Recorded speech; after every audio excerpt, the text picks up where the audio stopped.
Certo. E aqui a gente tem algumas situações interessantes, né? O que acontece se a condição for falsa da primeira vez? Então, mais ou menos o que a gente estava falando, só que a primeira pergunta é invertida, né?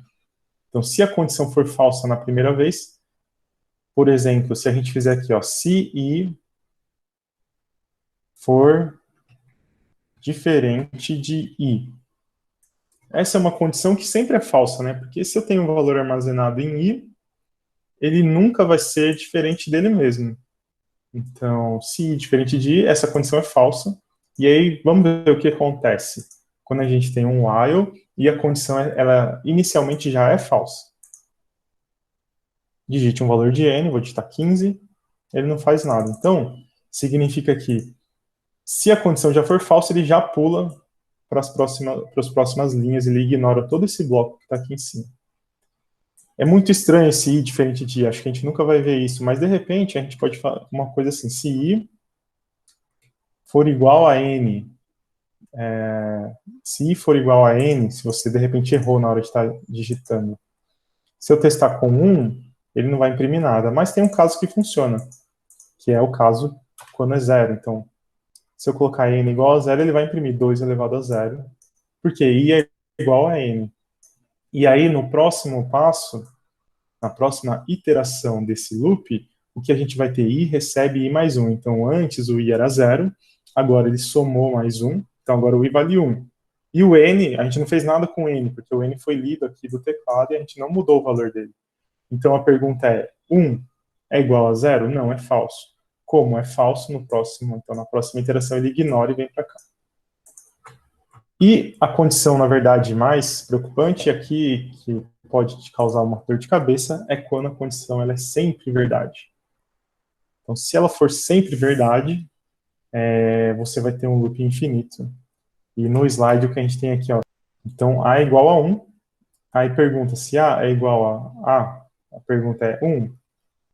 É igual a 1, é verdade. Então, entra no bloco. Agora, A recebe 2. Vem aqui, A recebe 2. Então, executa essa linha, volta para cá. 2 é igual a 2? Também é verdade. Vem para cá. A recebe A mais 1, então A vai para 3. E aí pergunta se 3 é igual a 3. É verdade também, então vem para cá. E isso vai ser executado indefinidamente, tá? No nosso exemplo, se a gente tentar rodar aqui, na hora que eu digitar um valor, pode ser qualquer valor, poderia ser o 1, ele vai indefinidamente. E uma coisa que é legal do Python é que ele não tem problema com números muito grandes, tá? Isso já não acontece em outras linguagens como C, C++ e Java. Ele conseguiu calcular 2 elevado a 794, ele continuou calculando, vocês viram, né? Começou aqui 2 elevado a 0, a 1, a 2, tá? Por quê? Porque a nossa condição ela foi sempre verdadeira, que a gente colocou I é igual a I, o valor retornado aqui é sempre verdade. Com isso, o nosso laço ele ficou sendo executado todas as vezes aqui até que eu decidi interromper o processo. Quando a gente não tem esse print, fica um pouquinho mais difícil de entender o que está acontecendo, que o programa está em looping ou não. Se eu não tivesse o print, olha como ficaria. Eu digitaria aqui um número, 5, e agora não está acontecendo nada aqui, né? É estranho, parece que se eu der um enter ele não vai, porque não está imprimindo nada, mas a verdade é que o Python está somando o valor da variável i. Ele fica somando i, recebe i mais 1, está somando, até que não tem saída, né? Ele fica somando indefinidamente. E o meu terminal aqui, a minha shell do Python, ele fica travada, eu não consigo fazer mais nada, tá?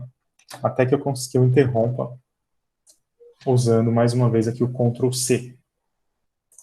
Beleza? Se a gente fizer isso lá no nosso terminal, também vai ser um comportamento desse. Então, se eu pegar aqui e executar chamando Python 3, o nome do meu programa, que é potências, e der um Enter, ele vai perguntar primeiro o valor que eu quero, e ele vai começar a imprimir, olha só. Vai longe, até que ele nunca vai parar. Então eu também uso o Ctrl C para interromper esse processo. E se eu não tivesse o print, e viesse aqui, vou dar uma limpada na tela e executar. O valor 1. Aqui a gente não consegue ver, e parece que está esperando alguma coisa do teclado, mas não está, na verdade. Ele está sendo executado. Se a gente pedir para listar com o comando top, a gente vai ver aqui nos nossos processos que tem um processo do Python sendo executado aqui, gastando 100% da CPU, olha que absurdo, e não está fazendo nada, né? Ele está ali parado, só está somando para a gente. Então ele está travado. Por isso que lá no sistema de correção automática de trabalhos, a gente tem um limite de tempo. Porque se você manda um programa que está em loop infinito, você precisa em algum momento interromper esse programa e dizer que a sua resposta está errada. Então lá normalmente é 1 segundo, 2 segundos, o tempo limite. Na hora que você manda seu programa, se ele não terminar em 1 segundo, o computador vai interromper o processo e a resposta é que seu programa está errado.